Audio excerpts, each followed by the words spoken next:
ઓમ સ્વામિનારાયણાય નમઃ.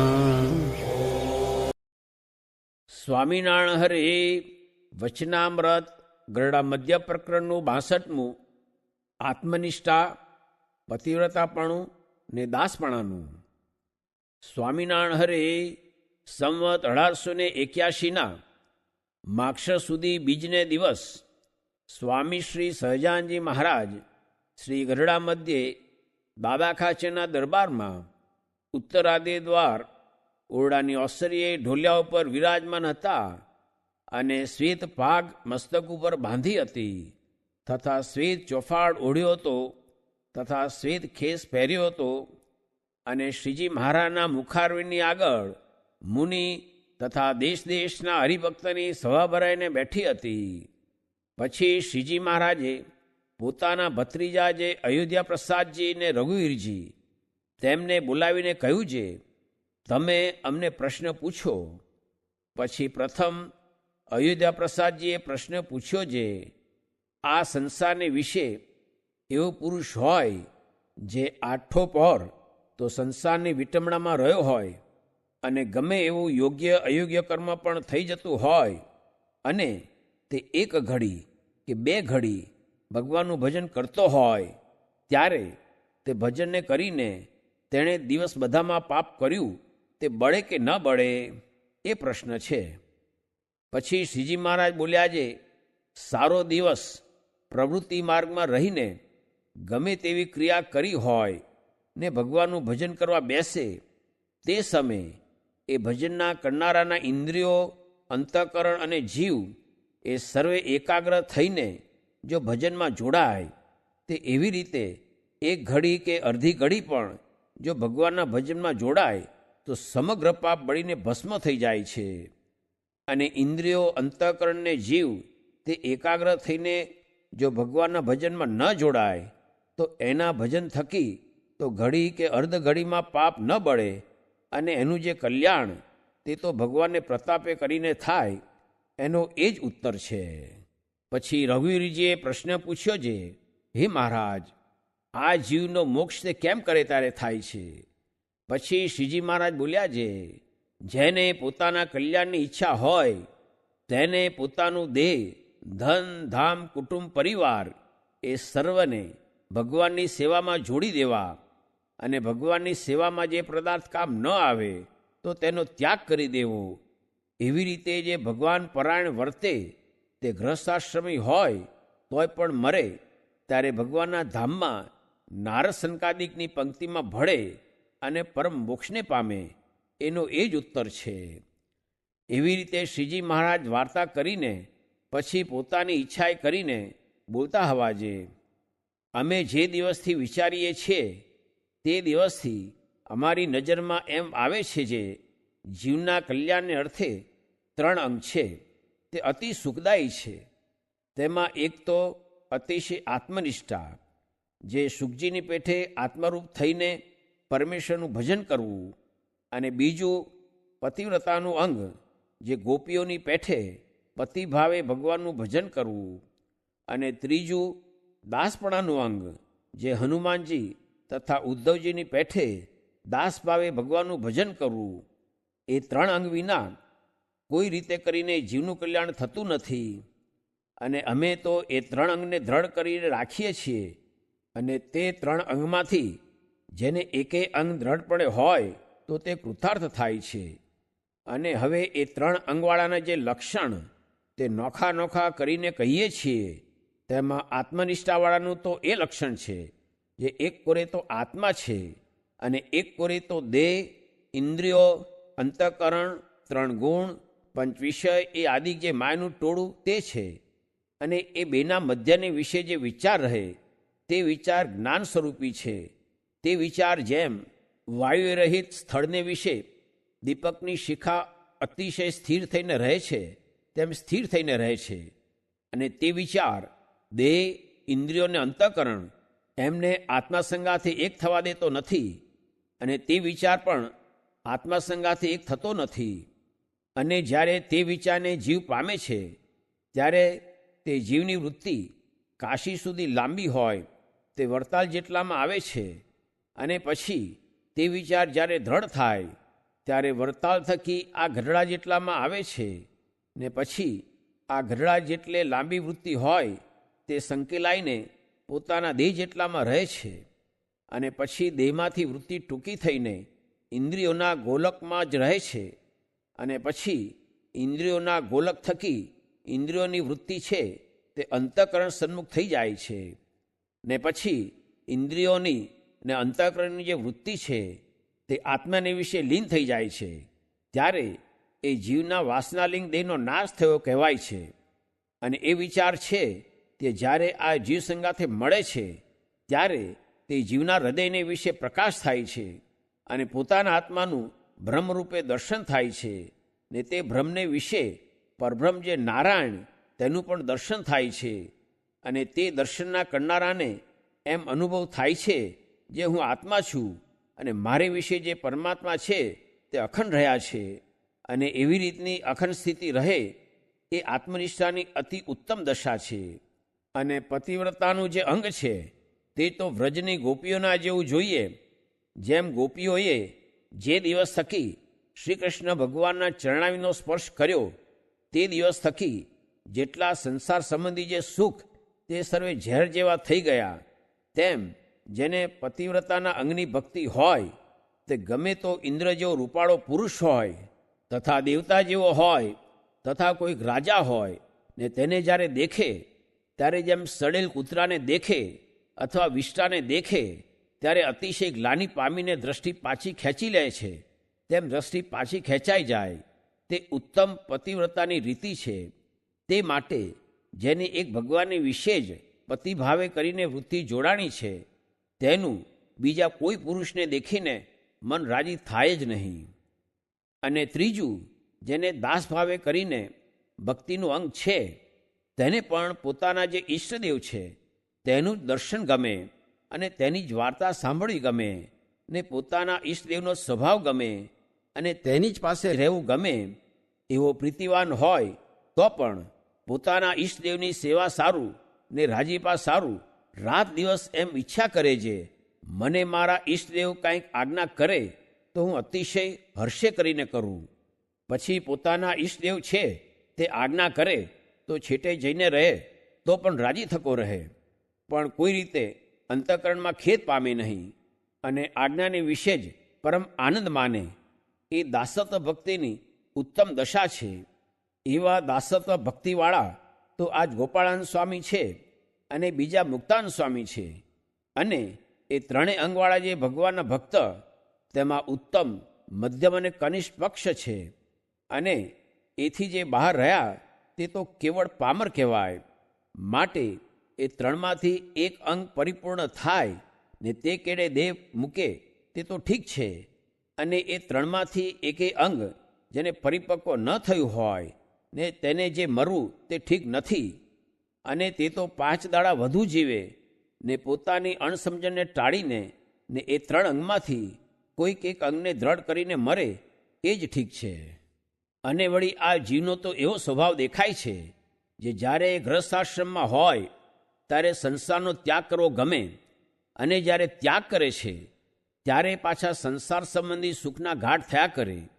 એવી રીતે એ જીવનો અવળો સ્વભાવ જણાય છે. માટે જે ભગવાનના દ્રઢ આશ્રિત હોય તેને તો એવા અવળા સ્વભાવનો ત્યાગ કરીને ને પોતાના મનનું ગમતું સર્વે મૂકીને ભગવાનને ભજવા, અને ભગવાન વિના બીજી સર્વે વાસનાને ટાળીને મરવું તે જ ઠીક છે. અને જેને ભગવાનમાં અતિશય પ્રીતિ ન હોય તેને તો આત્મનિષ્ઠા જ વિચારે કરીને દ્રઢ કરવી.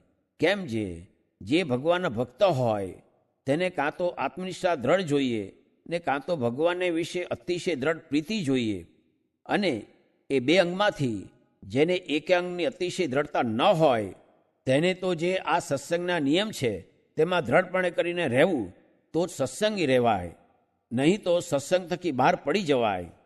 અને ભગવાનનો જે ભક્ત હોય તેને તો જે પ્રકારના દુઃખ આવે છે તે દુઃખના દેનારા કાળ, કર્મ, માયા એમાંથી કોઈ નથી. એ તો પંડે ભગવાન જ પોતાના ભક્તની ધીરજ જોવાને અર્થે દુઃખને પ્રેરે છે, અને પછી જેમ કોઈક પુરુષ પડદામાં રહીને જુએ તેમ ભક્તની ધીરજને ભગવાન ભક્તના હૃદયમાં રહીને જોયા કરે છે. પણ કાળ કર્મ માયાનો શો ભાર છે જે ભગવાનના ભક્તને પીડી શકે? એ તો ભગવાનની જ ઈચ્છા છે એમ જાણીને ભગવાનનો ભક્ત હોય તેને મગન રહેવું. એ વાર્તા સાંભળીને મુક્તાન સ્વામીએ પ્રશ્ન પૂછ્યો છે, હે મહારાજ, એ 3 જે અંગ તમે કહ્યા તે વાત તો અતિ ઝીણી છે ને કઠણ છે.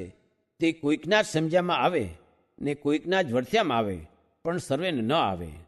અને આ સત્સંગમાં તો લક્ષાવધિ મનુષ્ય છે તે સર્વેને તો આ વાર્તા સમજવી કઠણ છે. માટે તે કેમ કરે ત્યારે તેનું રૂડું થાય. પછી શ્રીજી મહારાજ બોલ્યા છે, તે તો એ 3 આંગવાળા માહેલો જે હરિભક્ત હોય તેનો દાસાનુદાસ થઈને તેની આજ્ઞામાં રહે તો તે કાંઈ ન સમજતો હોય તો પણ એ છતી દેહે જ ભગવાનનો પાર્ષદ થઈ રહ્યો છે ને કૃતાર્થ થઈ રહ્યો છે. અને આ સંસારને વિશે ભગવાનને ભગવાનના ભક્તોનો તો મહિમા અતિશય મોટો છે. તે ગમે તેવો પામર અને પતિત જીવ હોય પણ ભગવાન કે ભગવાનના ભક્તને આશ્રિત થાય તો તે જીવ કૃતાર્થ થઈ જાય છે. એવો ભગવાન ને ભગવાનના ભક્તોનો મહિમા છે. માટે જેને ભગવાનના ભક્તની સેવા પ્રાપ્તિ થઈ તેને તો નિધડક રહેવું. અને આ 3 અંગની જે અમે વાર્તા કરી છે તે બહુધા તો આ મુક્તાન સ્વામી સારું કરી છે. અને મુક્તાન સ્વામી ઉપર અમને ઘણું હેત છે ને એમને શરીરે મંદવાડ છે. તે રખે કોઈ વાતની સમજણમાં ખામી રહી જાય નહીં એમ જાણીને આ વાર્તા કરી છે. પછી મુક્તાન સ્વામી કહ્યું છે, હે મહારાજ, મેં પણ જાણ્યું છે જે મારા સારું જ આ વાર્તા કરી છે. ઇતિ વચનામૃતમ. એવી રીતે ગરડા મધ્ય પ્રકરણનું 62મું વચનામૃત જે તે થયું.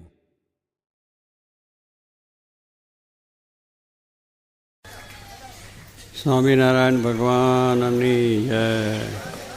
અક્ષર પુરુષોત્તમ મહારાજની જય. ગુણાતીતાન સ્વામી મહારાજની જય. ભગતજી મહારાજની જય. શાસ્ત્રીજી મહારાજની જય. યોગીજી મહારાજની જય.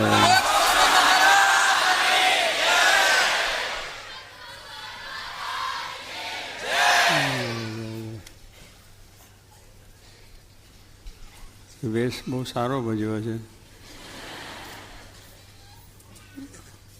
આત્મબુદ્ધિનો. બધાને આત્મબુદ્ધિ થઈ ગઈ.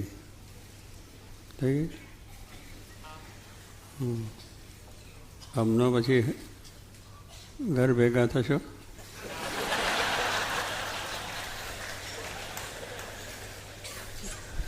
એટલે વાત સિદ્ધાંતની છે આપણી કે આપણે ભગવાનને સંતને વિશે આત્મબુદ્ધિ કરવી.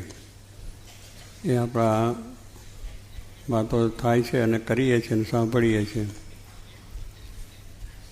એટલે એ રીતે કે આત્મબુદ્ધિનો દ્રઢતા વિશેષને વિશેષ થાય.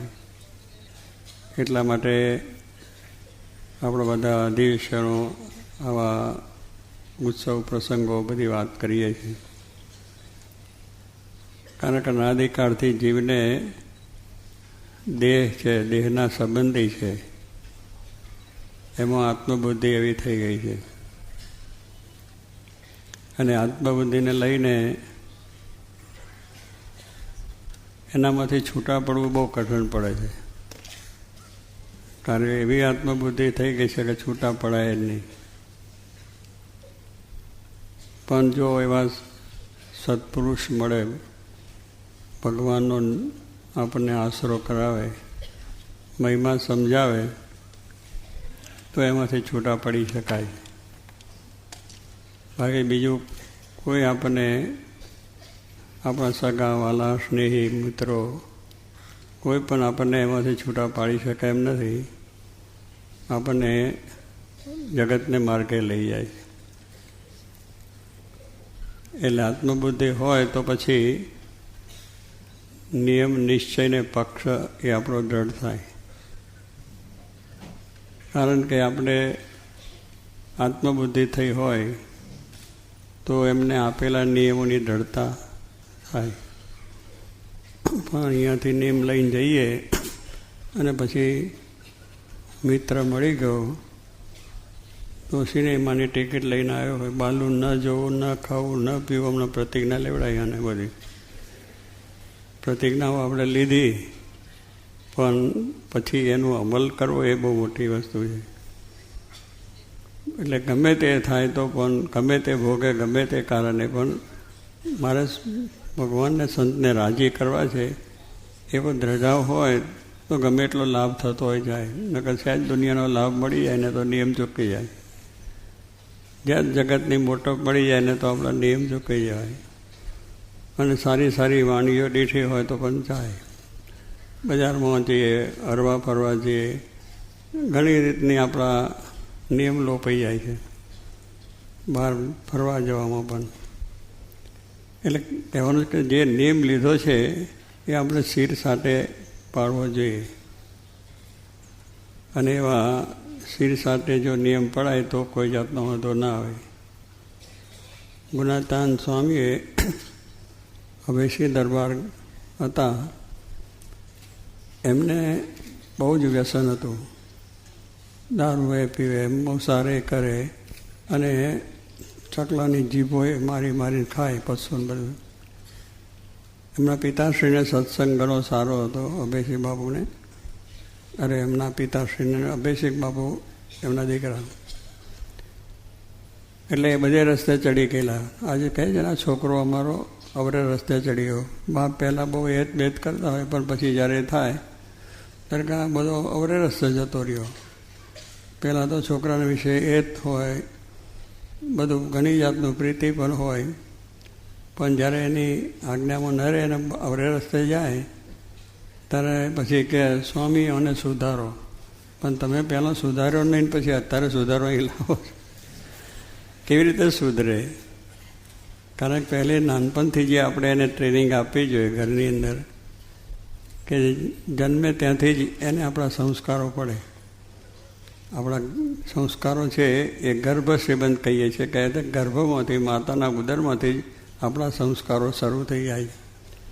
એવી રીતે કે એનામાં તને હિન્દુ ધર્મ હોય ત્યારે સત્સંગની વાત હોય, ભજન કીર્તન હોય, સારા બધી વાતો હોય કે આપણે આ જગતમાં આમ કરવું તેમ.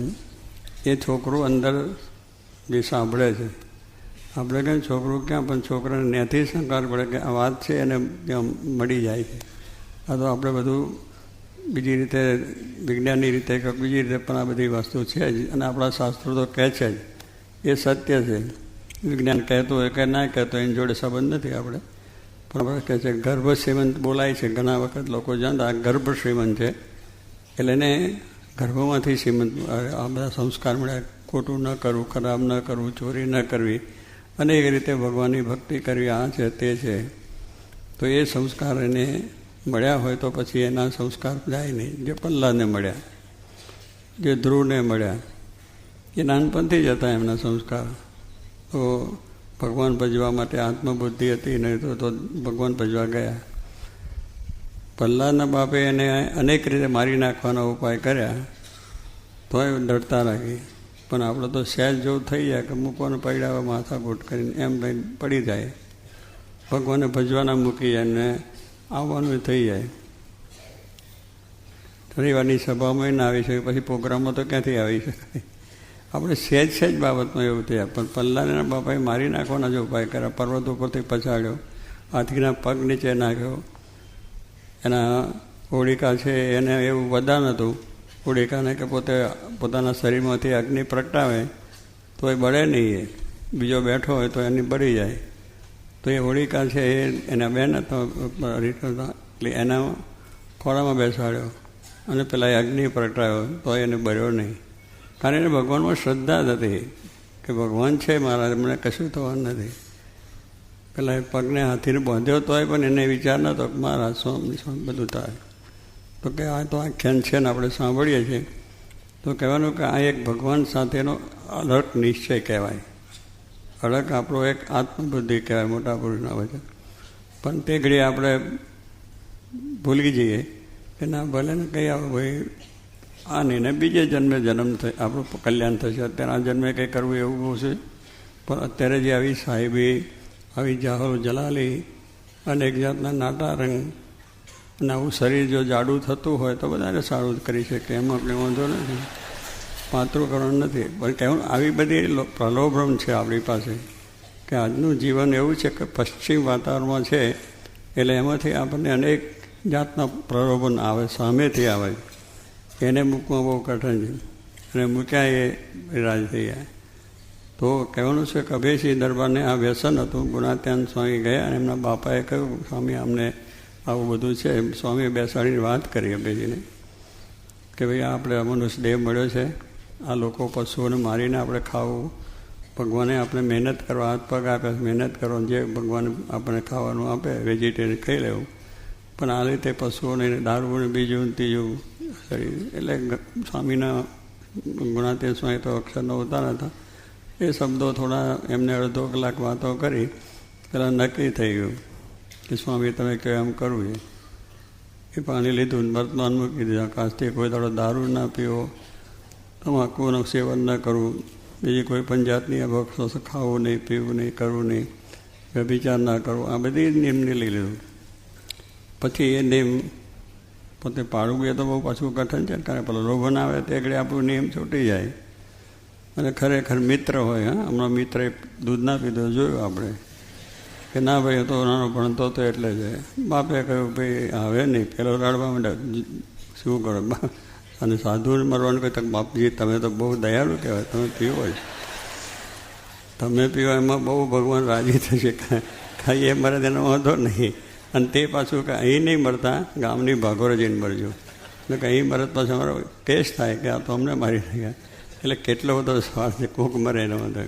એટલે આવી દુનિયા છે કે મરવાનું થાય તો કોઈને ગમતું નથી, તો પછી આપણે ભગવાનને કઈ રાજી કરી જઈએ.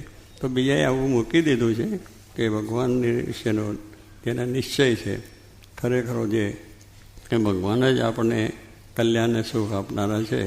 તો એ પ્રમાણે અભયસિંહ રાજા એક વખત જુનાગઢ, જામનગર સાહેબ, જામ મોતિયાવાળો કહેવાય, એને બહુ મોટા રાજા હતા. અને એ દરબારની અંદર લગ્ન પ્રસંગ હતો. અને અભયસિંહ છે દરબાર એ એમના ભાયાતો થાય, એટલે જ્યારે મોટો પ્રસંગ રાજાઓને હોય ત્યારે બધા પોતાના ભાયાતોને બોલાવવામાં આવે, પોતાનો ઓફિસ બધા દરબારોને, અને બધી થાય ને એમાં મેસેજ થાય. અહીં પાર્ટી કહે એટલે શું, ડ્રાય પાર્ટી નહીં, આપણી આ ડ્રાય પાર્ટી થઈ જાય, ખરું કે નહીં. અને પેલું ત્યાં જલસા ચાલતો હોય, પીતા હોય, ડાન્સ થતો હોય અને મજા થતી હોય. અને જે મહારાજે કહ્યું છે હાથમાની હવેલી હોય, હવેલીની અંદર તકતા જડ્યા હોય, આમ લાઇટો બાઇટો ડેકોરેશન થયું હોય, અને દારૂના શીશા પડ્યા હોય ટેબલ ઉપર આમ ફસલા રીતે, બીજું ત્રીજું ખાવાનું, અને પછી વેશ્યાઓ થઈ નાચતી પાછી હોય. આજકાલ તો ડિસ્કો તો થવો જ જોઈએ ને, ડિસ્કો વગર મજા ના આવે, ડિસ્કો થાય તો જ મજા આવે. ત્યારે એવું છે કે લગ્નમાં ડિસ્કો જોઈએ, લગ્ન કરે છે એને ડિસ્કો છે.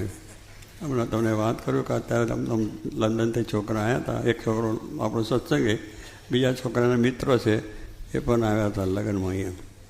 હવે એને ત્યાં તો અહીં તો ચાલે, આપણે બધું ગુજરાતમાં ચાલે છે અત્યારે. એટલે એમને કંઈ એવું બધું ગરબા બરબા ડિસ્કો ગોઠવેલું હતું. છોકરાએ પોતાએ કહ્યું હું તમારા લગ્ન બગન બરાબર છે પણ ડિસ્કોમાં નહીં આવું. પેલા એના જગા જે એના બાપ છોકરી ના હોય ને તો કંઈ સારું લાગે નહીં કે મેં આટલું બધું તૈયારી કરીને તમે ના હોય એ ગમે તો હોય પણ હું નહીં આવું. અને લંડનના બધા છોકરા 10-12 હતા એ પણ ન ગયા.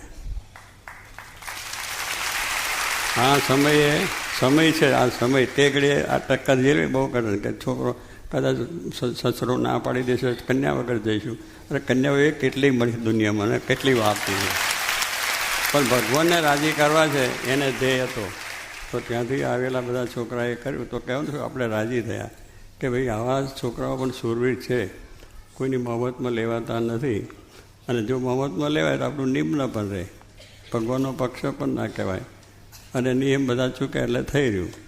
અને એ પ્રમાણે પછી સભા થઈ. સભાની અંદર પછી દરબારો તે હોય, દારૂની પાલી જ હોય, પાલી હોય ને તે બધાને પાય. દરબાર છે પીવે અને પછી બધા દરબારોને આપે. એમાં અભયસિંહ પણ બેઠા હતા, એ દરબાર એમના હોય એટલે એમને પાલી પેલા માણસો હોય ને, માણસો આવે આપણે આપવા માટે. ખવાસ, એમના ખવાસ માણસ હોય ને, જ્યાં આપણે બધા બીજા પીરસનારા હોય ને એવી રીતે ખવાસ લોકો એમના હોય. એટલે એ પછી આમ જાય ને પછી દરબારને ધરી પાલી. હવે શ્રી દરબાર કહે છે, ભાઈ મારાથી પાલી નહીં પીવાય. કેમ ના પીવાય? આ કોણ છે? તમે ક્યાં આવ્યા છો એની ખબર છે? ઉત્યાવરો જામ, એના દરબારમાં આવી અને એનો હાથ પાછળ ન ઠેલાય. બાપુ કંઈ સમજો કે ભાઈ તું બેસ, ખવાસ પાછો ડાયો બહુ હોય ને એટલે મોહન બોલું કે બાપુ અહીં તો પીવું જ પડે, અપમાન થાય દરબારનું. તું અમર બરસ પારાથી પીવાય નહીં, માટે તું પાછી લઈ જા. એટલે એ પછી પાછો આવ્યો. પછી દરબાર કહ્યું બધાને પત્યું કે આ પણ પછી આ સ્વામી અભેશી બાપુ છે નથી લેતા. કેમ? તો કે હું સ્વામિનારાયણ છું, એટલે સ્વામિનારાયણ મારી કંઠી બાંધી છે, ગુણાત સ્વામી મને મળ્યા છે ને મને આપ્યું છે નીવ કે દારૂ બારું કંઈ પીવાય જ નહીં, એટલે મારાથી ના પીવાય. હવે તે ઘડીએ જામ સાહેબની સભામાં બેઠા હોય ના પાડીએ એ બહુ જ વિચારે. ત્યાં તો દરબાર છે, એનો ગરાસ ખલાસ કરી નાખે, એને બધી રીતે હેરાન પરેશાન કરે કે ત્યાં તો બાપુ બોલે ના તો નાનો કરાય છે, પેલો મોટા કરાય છે. એટલે એવી બધું પણ થઈ જાય. અને પેલા ખવાને તો બોલતા હતા બધું, બાપુ આ બહુ જોખમ થશે, પી લો ન કરા તો હુકમ થશે, તમારું બધું તરત ફરત થઈ જાય. પણ ના પીધું. પછી દરબારે કહ્યું એ તો પેલો ખવાસ પાછો છે ને વધારે ડાયો હોય કે કેમ દરબારે ના પીધી? કે ના પાડે છે કે શું કે જામ સાહેબ પોતે આવે તો હું પીવું. પેલા ખવાય મીઠું અરે પેલું હું મોહન નાખ્યું એમ દરબારને ચડાયા કે દરબાર આવે. પેલા એવું બોલ્યા નથી, પણ આ બધા આવા રમતિયા બધા હોય ને મતપત્યા એ બધું ચડાવીને કેટલું કરે કે તમે જાતે આવો તો પીએ. દરબાર કે એવું છે? તો કે હા હું લાવો જાતે જ. અરે બાબુ તમે ના જાઓ, આ તો તમારું અપમાન થશે અને પીએ એવો નથી. અને આપજો તો કે બાબુ કંઈ નહીં, પણ હું જાઉં, મને ના કેમ પીએ? આવ્યા ને બાબુ કે પાલી કેમ દરબાર પીઓ, આ ક્યાં આવ્યા છો સભાની અંદર? બધાએ લીધું ને તમે ના લો સારું ને લેવું જ પડશે. પછી પેલા ના પીવો. પછી દરબાર ટેગડીએ પણ દરબારની સામે થયેલું પાછું કેટલું બધું મન ગમે તો લાવો લાવો પી લે. દરબાર પોતે આપણી પાસે કેવું મોટું માન, કેટલો મોટો એવોર્ડ મળી ગયો, જબરદસ્ત મોટો મળી ગયો ના મળી ગયો કે દરબાર જે એના સંપાદનો ધણી છે, એક 2-5 ગામડાના દરબાર પાસે આવે અને એ થોલી ધરે તો પછી તો ઓફર કરે. કોણ મને ઓફર કરી? અને ઓલા રહ્યા ઓફર કરનારા કેટલાય ગયા. એની ઓફરો ક્યાંય જતી રહી? આપણી ઓફર તો ભગવાનની છે, સાચી છે. સંતની ઓફર એ સાચી છે, એ નિશ્ચય હતો, એની દૃઢતા હતી, ભગવાનને વિશે એ થતો નિયમ પાકું હતું. તો એ દરબારને ઊભા થઈ આમ પછી તલવાર ખેંચી પોતાના પાસે દરબાર ઊંઘતા લગાવેલો હોય એ તલવાર ખેંચી એટલે ત્યાં હાહાકાર થઈ ગયો કે આ તલવાર ખેંચી છે, કાં તો દરબારનું માથું ઉડાડી જાય ને કાં તો ધમાલ થઈ જાય, કાં તો બહુ મોટું થઈ જાય. એ બધા આમ ચમક થઈ ગયા, હું કે આમ શું થશે શું નહીં. પછી પેલા એ અભયસિંહ બાપુએ બહુ નમ્રતાથી કહ્યું કે બાપુ તમે અમારા ધણી છો, અંદાજ પાદરના છો, બહુ સારી વાત છે, પણ મને સ્વામિનારાયણ મળ્યા છે અને સ્વામિનારાયણ ભગવાનનો નિશ્ચય છે અને ગુણાત્યાન સ્વામી મને નિયમ આપ્યા છે, એટલે મારાથી દારૂ નહીં પીવાય. કે જે મળે હું સ્વામિનારાયણ ભગવાનનું નામ લેવું છું એ મળે, પછી બીજું થાય ખરું? બીજું ખાવાનું ખવાય ખરું? એટલે ના જ ખવાય. એ કે નહીં થાય, ઉતરશે નહીં અહીંયા, માટે તમે આ તલવાર આપું છું, આ ગરું કાપી નાખો, પછી જેટલો રેડો એટલો દારૂ રેડો. આ બહાદુરી કહેવાય. આપણે એક સહેજ બાબતમાં ફસી ગઈએ છીએ કે મનને મારી નાખવું પડે, આપણે પોતે મરી જવું પડે તો આ બધી વસ્તુ થાય છે. કચન માથું આપે માલ ખાય. આ તો નિયમ ધર્મ પાળવા એ આટલો નિશ્ચય એટલો પાકો હોય છે. નિયમ નિશ્ચયને પક્ષની વાત કરી છે, એ ખરા સત્સંગીની વાત કરી મહારાજે કે જે સત્સંગી હોય એને નિયમ નિશ્ચયને પક્ષ એ પાકા હોવો જોઈએ. એના નિયમ લીધા એટલે નિયમ એટલે શિર સાટે છે. આ શિર સાટે શું દરબારનું સાંભળ્યું ને આપણે, એ શિર સાટે ગમે તે થાય પણ નહીં એટલે નહીં. એટલે રાજા પોતે આવે છે તો આપણે તો કંઈ આમ તો બીજો આવે તો કંઈ લે, પણ એ ના થાય. ગમે મિત્ર હોય, હગો હોય, ગમે તેટલું હોય, ગમે એટલો લાભ થતો હોય ને કરોડો રૂપિયા મળતા હોય તો કોની છે? કરોડ રૂપિયા મળે તો આપણે શું કામના છે? રોટલાથી વધારે ખવાતું નથી, એટલા તો ભગવાન આપવાના છે. પણ ના હું કરોડપતિ થયું, કોણ બનેગા કરોડપતિ? હમ બનેગા જાય બધું ભાઈ. હા લખે છે કંઈ એમને કરોડપતિ બનાવવા આપણને આપણા કરોડો જાય એને માટે છે. પણ આપણે લાલચમાં છે કે સારું મળશે જ, કશું ના મળે. એના કરતાં મહેનત કરીએ, ભગવાન પછી તો રોટલા ભગવાન આપનારા છે બેઠા, એમ નિશ્ચય રાખવો જોઈએ, વિશ્વાસ રાખવો જોઈએ. તો એ દરબારે ના કીધું. દરબાર એકદમ ઊભા રહી ગયા. દરબારે પછી એમનો ખભો તાબડ્યો.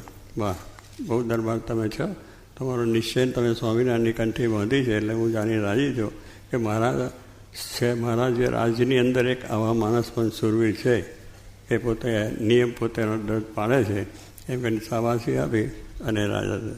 એટલે કહેવાનું શું છે કે આવાની અંદર પણ જો નિયમ સાચવી શકતા હોય એ માણસ જ હતા, આપણા જેવા જ હતા.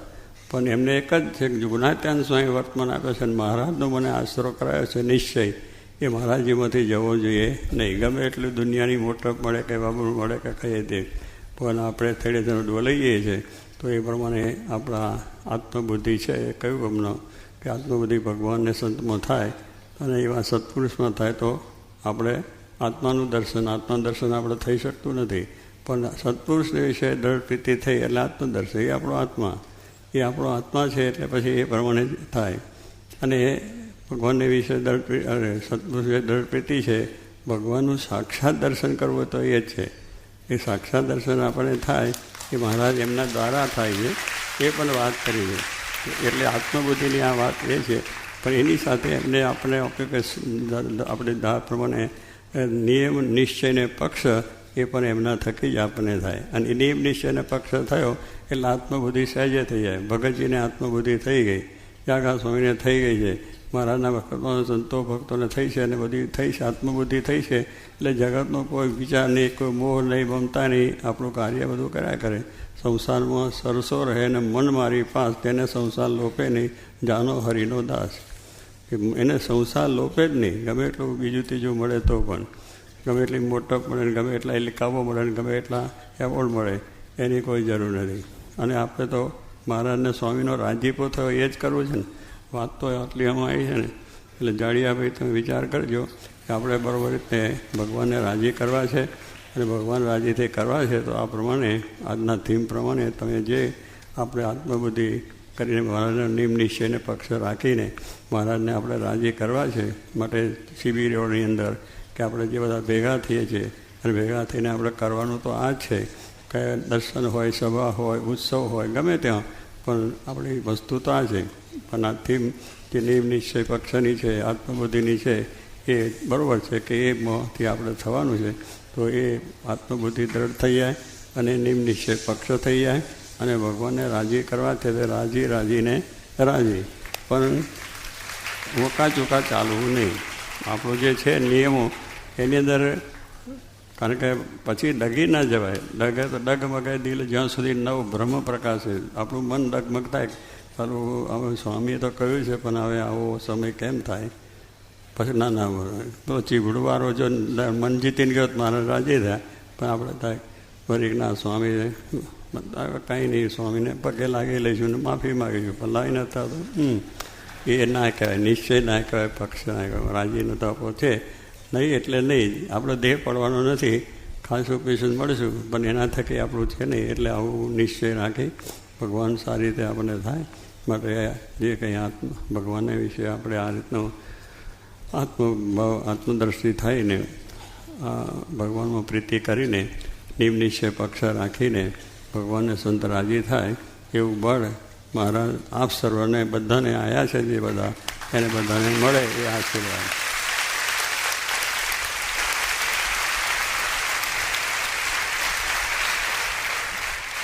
સ્વામિનારાયણ હરે. સ્વામીએ વાત કરી જે શિક્ષાપત્રીમાં કહ્યું છે, જે પોતાના બ્રહ્મચર્ય વ્રતનો ભંગ થાય એવું વચન પોતાના ગુરુનું પણ ન માનવું.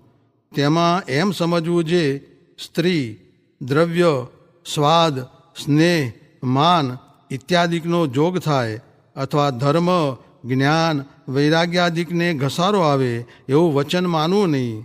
અને સત્સંગની પ્રથામાં તો આજ્ઞા મુખ્ય છે. તે ઠેકાણે તો એમ સમજવું જે બહુધા રુચિ અનુસારે જ પ્રેરે છે ને પ્રેરાય છે. ને સનકાદિકને જોડીએ તો ન જોડાય, ને મરીચાદિકને મુકાવીએ તો પણ મૂકે નહીં. ને ભરતજીને વિઘ્ન થયું તો પણ પાછા સ્મૃતિએ ઝાલ્યા. એમ મોટાના શબ્દ પેઠા હોય તે સહાય કરે છે. તે કોઈ વખત આંખ છેતરે, કોઈ વખત કાન છેતરે ને જીભ ત્વચા આદિ છેતરે, પણ પાછા ખબરદાર થવું, પણ હારી જવું નહીં. ને સુખનું ઠેકાણું ને ભાગવાની બારી તો એક જ સારા સાધુનો સમાગમ છે, પણ તે વિના તો ક્યાંય સુખ, શાંતિ કે સમાજ થયાનું ઠેકાણું બીજું નથી. સ્વામિનારાયણ સ્વામીએ વાત કરી જે કારખાના કરવાની રીતિ મહારાજે કહેલ છે. સાવજ હોય તે દિવસમાં 3 તલપું નાખે ને તેમાં આહાર મળે તે ખાય, ને નારડા છે તે તો આખો દિવસ દોડતા ફરે. તેમ કારખાનું કરવું તે સાવજની પેઠે 1 મહિનો કરવું ને પછી પાછું 6 મહિને કે વરસ દાડે બીજું કરવું, પણ નારડાની પેઠે નિરંતર 12 માસ ન કરવું એમ કહ્યું હતું. સ્વામિનારાયણ હરે સ્વામીએ વાત કરી જે લખ્યું તે વાંચ્યું નહીં, તો તે લખ્યું તે ન લખ્યું ને કદાપી વાંચ્યું, પણ તેમાં શરત ન રાખી તો તે વાંચ્યું તે ન વાંચ્યું, ને કદાપી શરત રાખી પણ તેમ કરવાને માર્ગે ન ચલાય તો પણ શું. માટે રજ તમ ન હોય ને સત્વની પ્રવૃત્તિ હોય ત્યારે સ્થિર થઈને સ્થિર મને વાંચીને મનનો તપાસ કરવો તો તે સમાસ કરે. તે મનના તપાસનું કહ્યું છે જે શબ્દ સર્વે જુદા જુદા પોતાના ઉરમાં લેવા ને તપાસવા, ને એમ થાય છે કે નહીં તેનો તપાસ કરીને એમ જ કરવું. સ્વામિનારાયણ હરે સ્વામીએ વાત કરી જે પૂર્વનો સંસ્કાર હોય પણ ઉતરતો સંગ મળે તો સંસ્કાર ટળી જાય, ને 100 જન્મે સારો થવાનો હોય તેને રૂડો સંગ મળે તો તરત સારો થઈ જાય. સ્વામિનારાયણ હરે સ્વામીએ વાત કરી જે ભગવાનના ભક્ત થયા છે ને પંચવર્તમાન પાડે છે તે તો પ્રકૃતિ પુરુષથી પર જઈને બેઠા છે. સ્વામિનારાયણ હરે સ્વામીએ વાત કરી જે ડોશીઓને સાધુએ વાત ન કરવી એવો પ્રબંધ બાંધીને કહ્યું જે હું ભગવાન છું તો તેનું કલ્યાણ કરીશ. માટે ગ્રહસ્થને મા, બહેન, દીકરી ને સ્ત્રી તે 4 વિના બીજાને વાત કરવી નહીં, નિકર તેને માથે કોઈ કલંક મૂકશે તેથી વિમુખ થશે ને દુઃખ આવશે. સ્વામિનારાયણ હરે સ્વામીએ વાત કરી જે સત્સંગમાં કેટલાક લાંબો પગ કરીને સૂતા નહીં, તથા મટકા જીતતા, તથા ખંજોળવું નહીં, તથા પ્રસાદીનું પણ ગળ્યું ચીકણું ખાધું નહીં, તથા સંકલ્પ થવા દીધા નહીં, એ સર્વે કઠણ વાત છે. ને એ રસ્તે કોઈથી ચલાય નહીં, ને તેને મનુષ્ય ન કહેવાય તો પણ તે જ્ઞાનીની બરોબર ન કહેવાય. ને દેશકાળ લાગ્યા ને થાળ બીજે ગયો ત્યારે જેની આગળ ઊંચે શબ્દે બોલાય નહીં તેને વચન કયા. સ્વામિનારાયણ હરે સ્વામીએ વાત કરી જે કોઈ કહેશે જે મને જેમ છે તેમ કહો હું એમ કરીશ, પણ મોટા હોય તે એમ જાણે જે મોઢે કહે છે પણ આનાથી થશે નહીં, ને કોઈ મોઢે કહે નહીં પણ તેનું જાણે જે આ મોઢે કહેતો નથી પણ તેનાથી થશે. સ્વામિનારાયણ હરે સ્વામીએ વાત કરી જે ભગવાન રાખવામાં 2 દુઃખ છે જે ખાવા ન મળે ને માર પડે તે તો અમારી વારીમાં હતું, ને હવે અવિદ્યા હતી તે તો નાશ થઈ ગઈ છે, ને મારતા તે પગે લાગે છે, ને કેટલાક કુળે સહિત નાશ થઈ ગયા, હવે તો ક્યાંય જાયગા નથી. એટલે સત્સંગમાં અવિદ્યા આવી છે તે માહોમાહી વેર કરે છે, ને મળે તે પણ ગરાશની પેઠે મળે છે, ને કોઠારી તથા ભંડારી એ 2 સાથે વેર તે કાંઈ સાધુનો માર્ગ નહીં. સાધુનો માર્ગ તો ક્ષમાશીલા, ધૈર્યશીલા, બોધને નિપુણાહા એ સર્વે છે, ને આકુતિ ચિતિ ચાપલ્ય રહિતા નિષ્પરિગ્રહાહા એ છે. માટે મોક્ષને માર્ગે ચાલ્યા છીએ તે શ્રેયાંસી બહુ વિજ્ઞાની, તે 100 વાતો સાચવીને ભગવાન ભજવા. શિરાપુરી ખાય બને રહે પઠીએ, આવત માહોમાહી કે લઠાલઠીએ એમ ન કરવું. સ્વામિનારાયણ હરે સ્વામીએ વાત કરી જે મોટા સાધુ હોય તેની આ દેહ કરીને સેવા કરવી ને ચકચૂર કરી દે તો રાજી થઈ જાય. તે ચકચૂર કરે તે પણ મરતી કાન હલાવે એમ નહીં.